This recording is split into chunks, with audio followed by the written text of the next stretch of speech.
Hey hi everyone, this is Mayank Kothari and आज हम बात करने वाले हैं एक छोटी सी प्रॉब्लम के बारे में जो बच्चों को काफ़ी ज़्यादा दिक्कत देती है एग्ज़ाम की तैयारी करने में। आज जैसे आप देख सकते हैं कि जुलाई शुरू है। July, August, September, October and then November will be your exam. आप लोगों ने काफ़ी अच्छे से तैयारी शुरू करने का डिसाइड किया, बट होता क्या है, जब आप सब्जेक्ट लेके बैठते हो, दूसरी बार रिवाइज करने बैठते हो, उस टाइम पे आपको एक प्रॉब्लम फेस होती है। वो है sir lack of confidence. We are going to talk about this concept today in this video.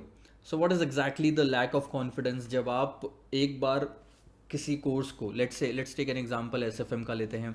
SFM का सब्जेक्ट आपने एक बार वीडियो लेक्चर्स के थ्रू कर लिया, एक बार आपने या तो सेल्फ स्टडी से कर लिया, ठीक है। एक बार कंप्लीट होने के बाद में जब आप दूसरी बार लेके बैठते हो और क्वेश्चन सॉल्व करने बैठते हो, तो उस टाइम पे आपको ऐसा लगता है यार ये फिर से मेरे को उतनी ही मेहनत करनी पड़ रही है, मुझे तो याद ही नहीं आ रहा है कि मैंने लास्ट टाइम इस पर्टिकुलर क्वेश्चन में क्या अप्रोच फॉलो किया था और क्या मैंने सीखा था।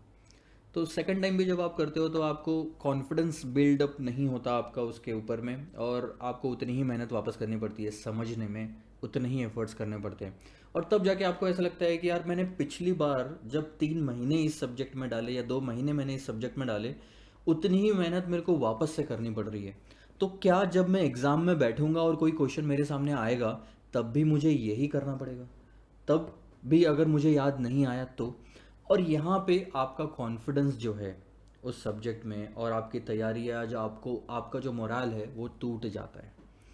और यहीं पे आप चिंता करने लग जाते हो, और अल्टीमेटली होता क्या है ना, उसकी वजह से अब जो ये आपको चिंता हो रही है, उसकी वजह से आपके अंदर डर पैदा होता है, और ये डर की वजह से आपका टाइम वेस्ट होता है। और अल्टीमेटली आप जो 6 दिन या 10 दिन में कंप्लीट करने वाले थे, वो आपका 15 या 16 दिन तक चले जाता है। और दूसरी प्रॉब्लम वहाँ पे क्रिएट होती है पहली प्रॉब्लम की वजह से, वो है फ्रस्ट्रेशन। कि मेरा 10 दिन का टारगेट था और 16 दिन में भी ये सब्जेक्ट अगर नहीं हुआ तो मैं बाकी के सब्जेक्ट कैसे करूँगा? दिन ख़त्म होते जा रहे हैं, क्या मैं अच्छे मार्क्स ला पाऊँगा? क्या मैं एग्ज़ाम में क्वेश्चंस के आंसर लिख पाऊँगा? ये सारी प्रॉब्लम से शुरू होती है वहीं से। तो इसका सॉल्यूशन क्या है, अब बात करते हैं और इस वीडियो को करते हैं ख़त्म। सॉल्यूशन सर बहुत ही सिंपल सी बात है। Lack of confidence is the topic. अब कॉन्फिडेंस आप में अगर नहीं आता है तो इसका एक रीज़न है, वो है सर लैक ऑफ प्रैक्टिस।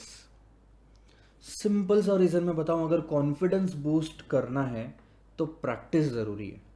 आप कोई भी एग्जाम्पल लेके देखो, every thing in this world will become perfect और near to perfect when it is practiced for hundreds of time or lots of time. So example के तौर पे आप ले लो एक्टिंग। कोई भी जब एक्टर नया नया बॉलीवुड में या फिर कहीं भी थिएटर में एक्टिंग करने आता है, तो उसके पहले के थिएटर शोज़ देखना और उसके 10 साल बाद के देखना, बहुत आपको डिफरेंस समझ में आता है। क्रिकेटर हो या फिर कुकिंग ले लो, घर पे जब आपने अगर कोई छोटी सी भी चीज़ बनाई होगी, लेट्स से मैगी और चाय, because these are the two things I think, by taking this example of Maggi and chai, I am addressing to every one of you. So जब भी आपने पहली बार चाय बनाई, जब भी आपने पहली बार मैगी बनाई, तब आपको लगता है वो बेस्ट मैगी थी? नहीं। जब आपने सेकंड टाइम बनाई, अब आपने एक्सपेरिमेंट करना शुरू किया, आपने थोड़ा दूसरे तरीके से सोचा कि इसको ऐसा बनाया जाए, फिर शायद हो सकता है ख़राब बनी हो, अच्छी बनी हो। तीसरी बार आपने उसमें कुछ और डाल के किसी और तरीके से ज़्यादा टाइम पे रख के पानी की मात्रा कम ज़्यादा करके मैगी को बनाया।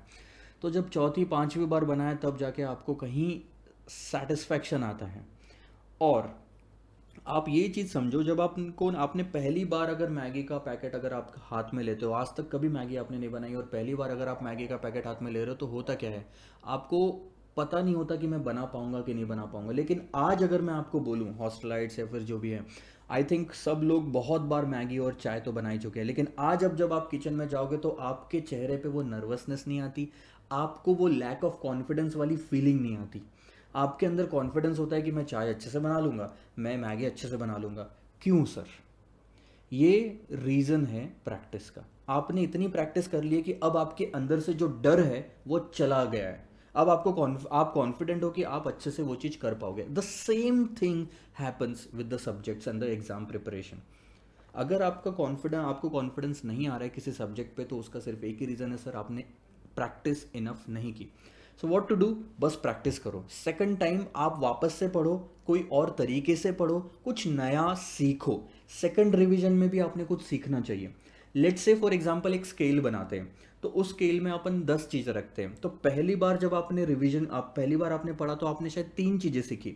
दूसरी बार जब आपने उसी चीज़ को पढ़ा तो और 3 चीज़ें सीखी। फिर तीसरी बार जब आपने पढ़ा तो और 3 चीज़ें सीखी। जब आपने 3 बार उसकी रीडिंग कंप्लीट की, तब जाके आपको 10 में से 9 मिले।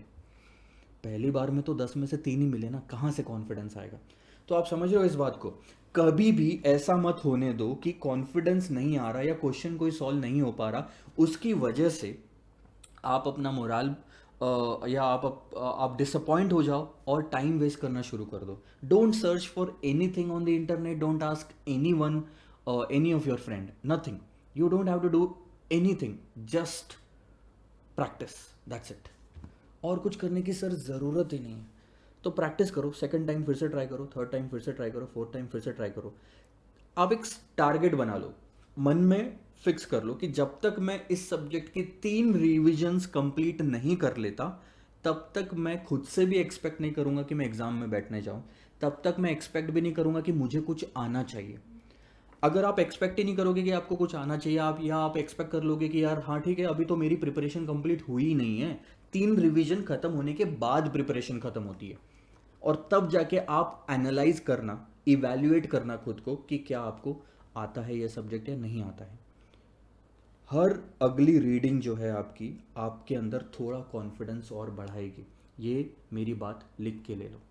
So the solution to the lack of confidence is practice, practice and practice. Don't get disappointed with any result. It's just that you need more practice.